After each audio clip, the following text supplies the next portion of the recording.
आणि अहमदाबादमधली विमान दुर्घटना संपूर्ण देशाला हादरवून टाकणारी, कारण एअर इंडियाचं बोईंग 787 ड्रीम लायनर हे विमान अहमदाबाद विमानतळावरून टेक ऑफ करताच पुढच्या काही मिनिटात कोसळलंय। विमानतळाच्या धावपट्टीजवळच मेघानी नगर भागामध्ये हे विमान रहिवाशी भागात कोसळलेलं आहे आणि मोठी दुर्घटना घडली। ही दृश्य पुरेशी आहेत या अपघाताची तीव्रता किती मोठी आहे, या स्फोटाची तीव्रता किती मोठी आहे हे सांगणारी। विमानातल्या प्रवाशांचं अद्याप माहिती नाहीये, मात्र ज्या भागामध्ये हे विमान कोसळलं तिथले स्थानिक नागरिक सुद्धा या अपघातामध्ये होरपळल्याची भीती आहे।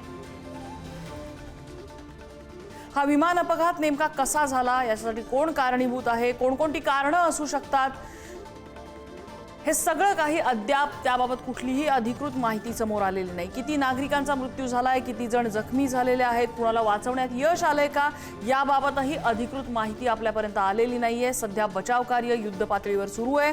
एनडीआरएफचे 90हून अधिक जवान या ठिकाणी अविरत झटतायत। त्याचबरोबर इथल्या स्थानिक प्रशासन यंत्रणा, अग्निशमन दल, महापालिका, पोलीस यांचे सुद्धा कर्मचारी या ठिकाणी बचाव कार्यामध्ये लागलेले आहेत। 242 जणांना घेऊन ह्या विमानाने उड्डाण केलं होतं, ज्यापैकी 232 हे प्रवासी होते। त्यामधले 230 प्रौढ प्रवासी होते, तर 2 लहान मुलांचा यामध्ये समावेश होता।